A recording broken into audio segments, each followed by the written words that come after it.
প্রিয় শিক্ষার্থীরা, আজকে আমাদের আলোচ্য বিষয় হচ্ছে লুপ। সি প্রোগ্রামিংয়ের লুপ নিয়ে।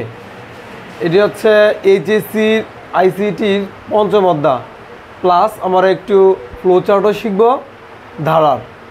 মূলত লুপগুলো ধারাকেন্দ্রিকই হয়ে থাকে, এর জন্য আমরা ধারার প্রত্যেকটি লুপ এই ভিডিওতে আলোচনা করে দেব, যেন তোমরা একটি সম্পূর্ণ ধারণা পাও। আমরা জানি সাধারণত লুপ তিন ধরনের হয়ে থাকে। প্রথমটি হচ্ছে ফর লুপ, দ্বিতীয়টি হচ্ছে হোয়েল লুপ এবং তৃতীয়টি হচ্ছে ডো হোয়েল লুপ। এই তিনটি লুপ থেকে প্রশ্ন বরাবরই আসে। এইবারও আমরা প্রত্যাশা করতে পারি যে সি প্রোগ্রামে অবশ্যই লুপ থেকে একটি প্রশ্ন করবে। পাশাপাশি আমরা একটু ফ্লোচার্টটা আবার নতুন করে একটু শিখে নেব। তাহলে যদি আমাদের লুপগুলো রপ্ত করতে হয়, লুপের যে স্ট্রাকচারগুলো রয়েছে সি প্রোগ্রামের, সেগুলো আগে রপ্ত করতে হবে। সি প্রোগ্রামের লুপ বুঝতে গেলে আমাদের অবশ্যই স্ট্রাকচার প্রয়োজন, যার জন্য কিন্তু আমরা একটু জায়গা নিয়ে ফর লুপ, হোয়েল লুপ এবং ডু হোয়েল লুপ লিখেছি। আর এখন প্রত্যেকটি স্ট্রাকচার আমি লিখে দেব, আর এই স্ট্রাকচার দেখে দেখে পরে আমরা অঙ্ক সলিউশন করব। তাহলে স্ট্রাকচারটি কীরকম হয় সাধারণত, যে প্রথমেই লিখতে হয় ইনক্লুড স্টুডিও ডট এইচ, তারপরে হচ্ছে ইনক্লুড কোনিও ডট এইচ। এগুলোকে বলে হেডার ফাইল, এটাকে আমাদের ডিক্লেয়ার করতে হয়। তারপরে লিখতে হবে মেইন, সেকেন্ড ব্র্যাকেট দিতে হবে ইন্ট, এবং ইন্টে গিয়ে আমাদের ভেরিয়েবলগুলো ডিক্লেয়ার করতে হবে। ভেরিয়েবলগুলো কী এবং কখন ব্যবহার হয় আমি তোমাদের একদম অঙ্কে বুঝিয়ে দেবো। এখন শুধু খালি স্ট্রাকচারটা লিখছি। হ্যাঁ, ইন্ট INS, তারপরে যে লুপে করব ফর লুপ, ফর লুপের মধ্যে লিখতে হবে ইনিশিয়াল ভ্যালু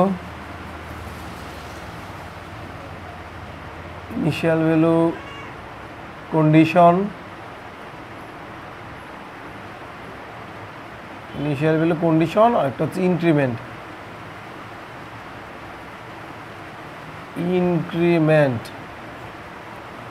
এর নিচে আবার স্টেটমেন্ট,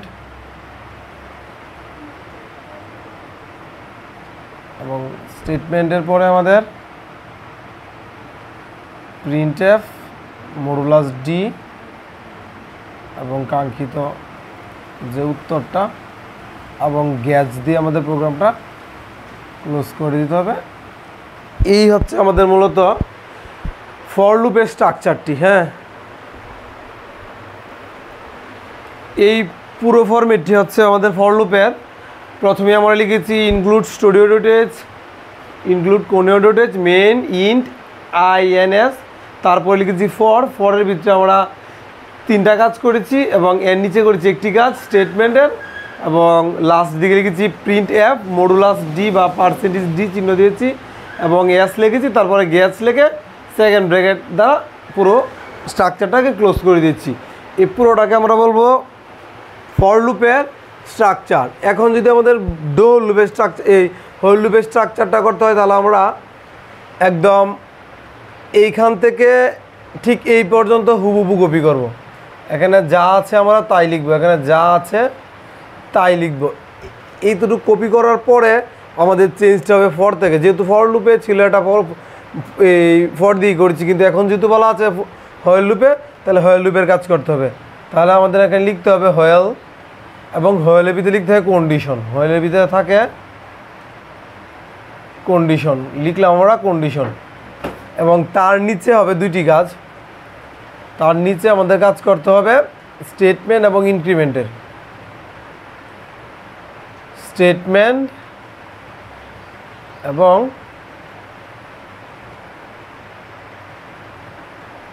ইনক্রিমেন্ট, এই ছিল কাজ। তারপরে শেষ করার জন্য প্রোগ্রামটিকে আমাদের লিখতে হবে প্রিন্টএফ, মডুলাস ডি চিহ্ন এবং কাঙ্ক্ষিত এসটি, তারপর লিখতে হবে গ্যাস এই স্ট্রাকচারটা হচ্ছে আমাদের হোয়েল লুপের। এখন যদি বলা হয় যে ডো হোয়েল লুপের স্ট্রাকচারটি কীরকম, তাহলে আবার সেম এই প্রথম যে 4টি কাজ আছে আমরা হুবহু এখানে কপি করব বা লিখব।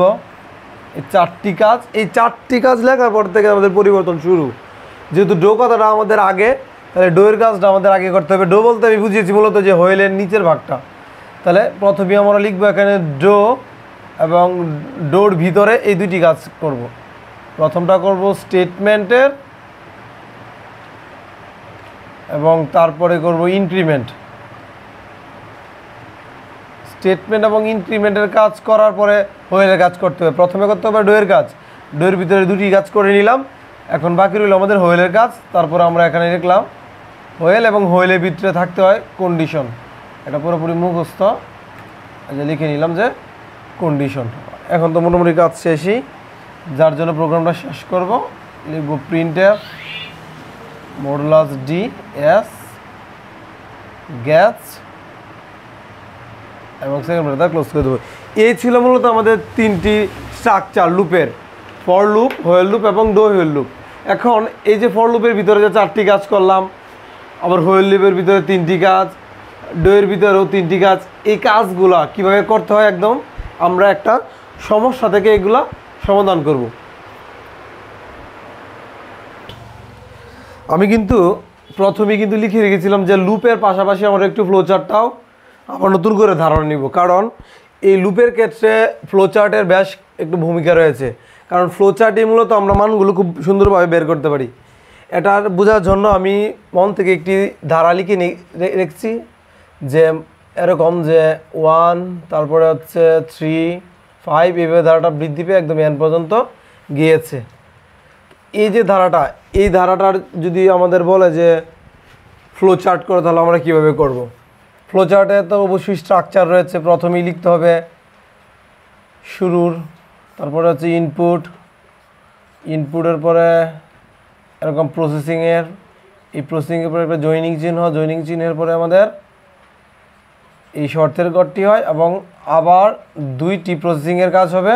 এই 2টি প্রসেসিংয়ের কাজ হওয়ার পরে এই লাস্টের সাথে আমাদের জয়েন দিয়ে দিতে হবে, এবং এইখানে হবে আউটপুটটি। আর এখানে বাকি থাকবে আমাদের শুধু খালি শেষ করারই কাজটা। এখন কথা হচ্ছে এই বক্সে আমাদের এখান থেকে মানগুলো আমরা কীভাবে লিখব। প্রথমেই আমাদের লিখতে হয় স্টার্ট, যেহেতু আমাদের ফ্লোচার্টটা শুরু বা প্রোগ্রাম শুরু। আর এখানে লিখতে হয় ইনপুট, আর এই ইনপুটের কাজ হচ্ছে মূলত শেষ পদটাকে আমাদের ইনপুট হিসাবে দেওয়া। তাহলে এই এখানে শেষ পদ শুধু n রয়েছে, যার জন্য আমরা লিখবো ইনপুট n। এখানে যদি শেষ পদ মান আকারে দেওয়া থাকতো তাহলে কিন্তু আমরা মানেই লিখতাম। যদি এরকম থাকতো যে শেষ পদটা হচ্ছে 100, আমরা কিন্তু n = 100 ব্যবহার করতাম। এখানে কাজ হচ্ছে, যেহেতু আমরা ধারা কেন্দ্রিক এই সমস্যা সলিউশন করছি, আর এখানে যেহেতু যুগ চিহ্ন, তারা মূলত আমাদের ধারার যোগফল নির্ণয় করতে বলা হয়। মূলত প্রশ্নের মধ্যে বলা হয় যে ধারার যোগফল নির্ণয় করো, আর এই যোগফল নির্ণয়ের সি প্রোগ্রাম করো এই বিভিন্ন লুপের সাহায্যে। তাহলে যোগফল যেহেতু, তাহলে আমরা এখানে সাম বা এর সহযোগিতা নিব। এর জন্য আমরা এখানে লিখবো যে s = 0, কারণ ধারার শুরুতে আমরা যোগফল কত জানি না, যার জন্য লিখবো s = 0। আর i = হচ্ছে প্রথম পদ। এই ধারাটার প্রথম পদটাকে বলা হয় i, এর মান লিখলাম i। তাহলে আমরা s = 0, এটা মোটামুটি আমরা মুখস্থই লিখতে হচ্ছে, যে যেহেতু আমরা জানি না যারা শুরুতে যোগফল কত, যার জন্য s = 0 এটা লিখবো মুখস্থ। কিন্তু প্রথম পদ কিন্তু চেঞ্জ থাকতে পারে, এখানে 3ও থাকতে পারতো, 5ও থাকতে পারতো। তাহলে এই প্রথম পদটাকে মূলত আমরা i দ্বারা প্রকাশ করছি। তাহলে i = হচ্ছে কি প্রথম পদ। এই জয়েনিং চিহ্ন দেওয়ার পরে যেটি এটাকে বলা হয় শর্তের গড় বা ডিসিশনের গড়। এখানে আমাদের একটা শর্ত ক্রিয়েট করতে হবে। শর্তটা হচ্ছে এরকম যে i এর মানটা সর্বোচ্চ n পর্যন্ত যেতে পারবে, যার জন্য এরকমভাবে একটা শর্ত লিখতে হবে যে i <= n। এটা দ্বারা বোঝা যাচ্ছে যে আমাদের i এর মানটা সর্বোচ্চ n পর্যন্ত যেতে পারবে, এটাকে বলা হয় শর্ত। যে লিখে নিলাম। তাহলে এই গড়টার কাজ হচ্ছে, বা এই গড়ের মধ্যে যেটি বসবে সেটি হচ্ছে আমাদের শর্ত বা কন্ডিশন। এই শর্ত যদি আমরা মানি, তাহলে আমরা এখানে পাবো ইয়েস সিগন্যাল এবং এই বাকি দুইটা কাজ আরও করবো। আর যদি শর্ত আমরা কোনো কারণে না মানি বা শর্তের চেয়ে বেশি হয়ে যায় আমাদের সংখ্যাটা, তাহলে আমরা নো সিগন্যাল পাবো এবং আমাদের প্রোগ্রামটা স্টপ করে দিতে হবে এবং ফলাফল প্রিন্ট করে নিতে হবে। তাহলে যদি আমাদের মানটা আয়ের মানটা যদি এনের ভিতরেই থাকে তাহলে আমরা ইয়েস সিগন্যাল পাবো এবং বাকি দুটি কাজ করতে পারবো। এই ঘরটাকে বলা হয় মূলত আমাদের স্টেটমেন্টের কাজ। আর স্টেটমেন্ট কীরকম হয়? স্টেটমেন্ট হয় এরকম যে এস সমান সমান এস প্লাস আই, মানে এই এসতে বুঝিয়েছি আমি যোগফল। আর এই প্রোগ্রামের যোগফলটা কীভাবে হয়? প্রোগ্রামের যোগফলটা তার যোগফলের মানের সাথে আরও এই আয়ের মান করে বৃদ্ধি করে যোগ করে এবং আবার পরবর্তীতে আবার যখন যোগ করবে এই প্রাপ্ত যোগফলটার সাথে আবার আয়ের মান যোগ করবে, আবার এই প্রাপ্ত যোগফলটার সাথে আবার আয়ের মান যোগ করবে। এই প্রক্রিয়ায় মূলত স্টেটমেন্ট কাজ করে। তাহলে এই ঘরটার নাম আমরা বলতে পারি স্টেটমেন্ট। এই ঘরটার নাম হচ্ছে আমাদের স্টেটমেন্ট। তাহলে এখন শুধু বাকি রইল এই লাস্ট ঘরটা। এই লাস্ট ঘরটা হচ্ছে ইনক্রিমেন্ট। ধারাটা কত করে বৃদ্ধি পেল? এখানে প্রথম পদ হচ্ছে 1, দ্বিতীয় পদ হচ্ছে 3, তাহলে তফাৎ হচ্ছে 2-এর। আবার তৃতীয় পদ হচ্ছে 5, তাহলে আমরা বুঝতে পারছি দ্বিতীয় এবং তৃতীয় পদের পার্থক্য হচ্ছে 2-এর। তাহলে ইনক্রিমেন্ট বলতে পারি আই ইকুয়াল আই প্লাস 2। ধারাটা 2 করে বৃদ্ধি পেয়েছে, এটাকে বলা ইনক্রিমেন্ট বা বৃদ্ধির গড়। ইনক্রিমেন্ট বা বৃদ্ধির গড়। এই ছিল মূলত আমাদের ফ্লো চার্টের বিষয়বস্তুগুলা। প্রথমে লিখেছি স্টার্ট, তারপর লিখেছি ইনপুট লিখেছি এন। এই এন দ্বারা আমি বুঝিয়েছি শেষ পদ, ধারার শেষ পদ। তারপরে এস ইকুয়াল লিখবো 0, এটা মোটামুটি মুখস্থ, এবং আই ইকুয়াল লিখবো প্রথম পদ। এখানে প্রথম পদ হচ্ছে 1। তারপরে এই শর্তের এই জয়েনিং চিহ্ন পরে শর্তের কাজটা বা এই ডিসিশন ঘরের কাজটা, শর্তটা এরকম ছিল যে প্রথম পদটা সর্বোচ্চ এন পর্যন্ত যেতে পারবে। এই কথাটা অবলম্বনে আমি কি একটা শর্ত ক্রিয়েট করে নিয়েছি যে I equal or less than n লিখেছি। যদি আমাদের এই শর্তটা মানা হয় তাহলে আমরা ইয়েস সিগন্যাল পাবো আর বাকি দুটো কাজ করব। একটা হচ্ছে স্টেটমেন্টের আর একটা হচ্ছে ইনক্রিমেন্ট। স্টেটমেন্টটা কীরকম হবে? এস সমান সমান এস প্লাস আই, আর ইনক্রিমেন্টটা হবে এরকম যে আই সমান সমান আই প্লাস 2, যেহেতু 2 করে বৃদ্ধি পেয়েছিল প্রত্যেকটা পদ।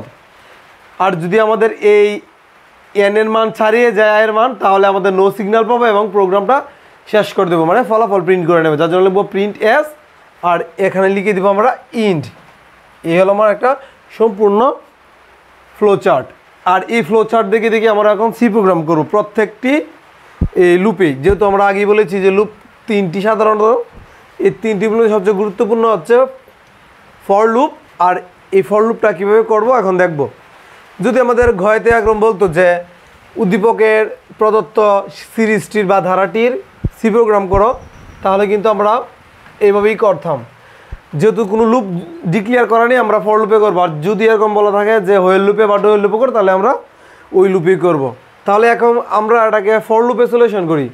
ফর লুপে সলিউশন করতে হলে প্রথমে আমাদের স্ট্রাকচারটি লিখতে হবে, যেমন ইনক্লুড স্টুডিও.h, আবার হ্যাশ চিহ্ন দিয়ে লিখবো ইনক্লুড কোডিও.h মেইন ইন্ট INS। এখানে ইন্ট লিখে INS লিখার মানে হচ্ছে এরকম যে যে ভেরিয়েবলগুলো আমরা ব্যবহার করেছি বা যে চলকগুলো ব্যবহার করেছি সেইগুলোর নাম। এই পুরো ফ্লোচার্টটা যদি আমরা ঘাঁটি তাহলে এই 3টি বর্ণই পাবো। কীরকম? যে এখানে দেখতে পাচ্ছি এন, এখানে এস, এখানে আই, এই 3টি বর্ণের সমন্বয়ে কিন্তু মূলত আমাদের এই ফ্লোচার্টটা করা হয়েছে। এজন্যই আমরা এখানে লিখেছি ইন্ট INS। তারপর হচ্ছে ফরের কাজ। ফরের ভিতর 3টি, একটি হচ্ছে initial value, condition, increment. Initial value মানে হচ্ছে প্রথম পদ, আর এখানে আমার এই ধারার প্রথম পদ ছিল আই ইকুয়াল 1, তাহলে আমরা এই ইনিশিয়ালের জায়গায় লিখব আই ইকুয়াল 1। তারপরে হবে আমাদের কন্ডিশনের কাজ। এই যে কন্ডিশনের গড়, এখানে যা আছে তাই লিখে দিব। এই কন্ডিশন লেখাটা মুছে যে I less than or equal N. কন্ডিশনের কাজ করার পর আমাদের ইনক্রিমেন্টের কাজ বাকি রইল।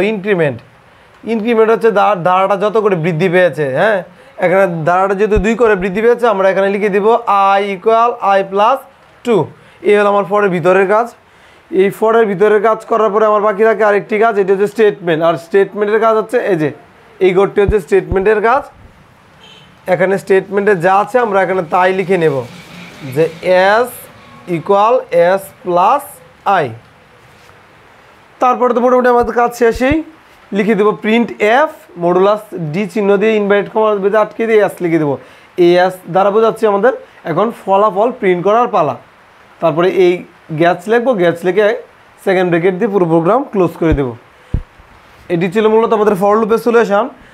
হ্যাঁ, এখন যদি বলতো যে না এটাকে হোয়েল লুপে সলিউশন করো, উদ্দীপকের সিরিজটি বা ধারাটির হোয়েল লুপে এটা সি প্রোগ্রাম করো, তাহলে কি করতাম? তাহলে যে বেসিক কথাগুলো আছে এগুলো লিখতামই একদম এই পর্যন্ত লিখার পরে আমাদের আসল পরিবর্তন প্রথমেই যেহেতু আমাদের হোয়েল লুপে কথা বলা আছে, হোয়েলের কাজটাই করতাম। আর হোয়েলের ভিতরে কাজ হয় মূলত কন্ডিশনের, আর এর নিচে কাজ হয় দুইজন, একটা হচ্ছে স্টেটমেন্ট, একটা হচ্ছে ইনক্রিমেন্ট। আমাদের মুখস্থ করতে হবে এইভাবেই যে হোয়েলের ভিতরে থাকবে একজন কন্ডিশন, আর এর নিচে হচ্ছে দুইটি, একটি হচ্ছে স্টেটমেন্ট আর দ্বিতীয়টি হচ্ছে ইনক্রিমেন্ট। তাহলে কন্ডিশন আমরা ফ্লোচার্ট থেকে দেখে লিখে নেব কন্ডিশনটা কী ছিল।